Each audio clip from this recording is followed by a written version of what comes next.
his life lives on, they decided to form a foundation, Revival Buyinza Foundation. Right?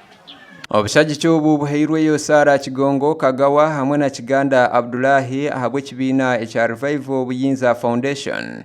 Sara Kigongo ayorekere okushemererwa ahabwa kubonera ka akesasi nkagumwe aha muringo gw'okusima abantu ba Kisoro abatwire nibashoroza empiha n'obushagiki ahabwa mutabani Revival Buyinza omubunaku bwe ogw'okunyangarra ahabwe by'obujanjabi hagati y'omwaka gw'2023 ne 2024 abantu bamuhwereire omu by'entambura okuza India okutunga eby'obujanjabi eby'omutaano. Sara Kigongo asimira abantu ba Kisoro ahabwo kwemerera nawe hamwe n'Eirwariro Kayona obu omutabani wabo abere n'abetenga munonga. Nashoborra ngu obuhwezo obu nibwahwera okureba rukundo n'obushagiki ebiborekirwe. Yagaruka yashoborra ngu batereho ekibiina ekya Revival Buyinza Foundation ogumizamu n'okukora omurimo murungi hamwe n'emigasho. Eri Revival yabeire nashemererwa munonga. Our being here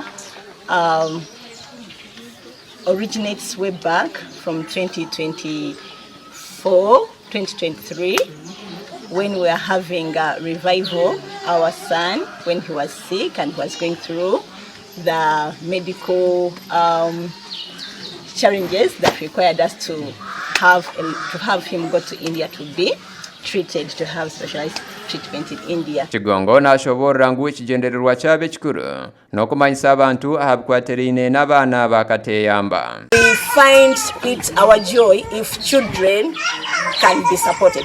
I love children. Personally, I have a passion for children, but we love that our children who could be saved through this service, the best we were able to do was to give this. Kiganda Abdalla arukora nka Chief Administrative Officer wa District ya Kisoro.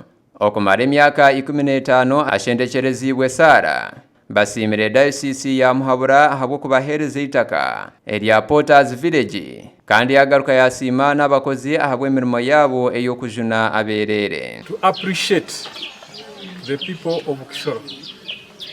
And I will start by appreciating the diocese.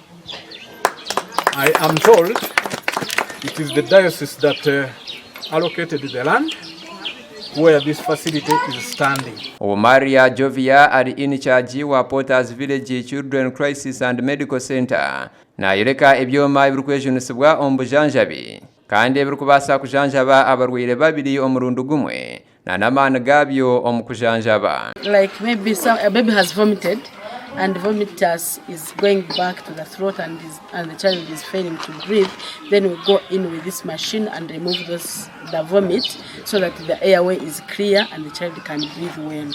So that's basically its function. Musominali Samu ari chairman wa Board of Governors ahabwa Porters Village Health Facility yasima Sara Kigongo nekaye arukoreka ngu ekinekirabo ahabwa abantu ba Kisoro kandi ayereka ku ekyome eki kirukwisha kuhera benji omu bujanjabi. I wholeheartedly say thanks to God, to give glory to God.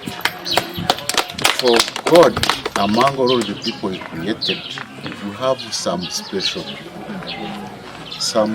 people who are like Sarah.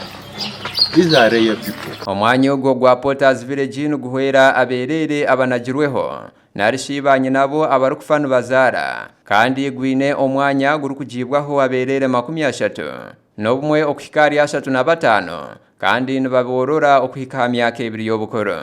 Bwanyuma abantu bagitwa n'abamaka gabo abarugumizamu no kubahereza obuhwezi obw'ebyokurya hamwe na n'obw'ebyesente okwisya myaka 5 ey'obukoro. Aberere abubanye nabo batarukubasa kubonwa ombwire bwo kubasherura barukuratira obuhabuzi bwa government. Gasha kwa Adonia Atuheire ahabwa Tayari West.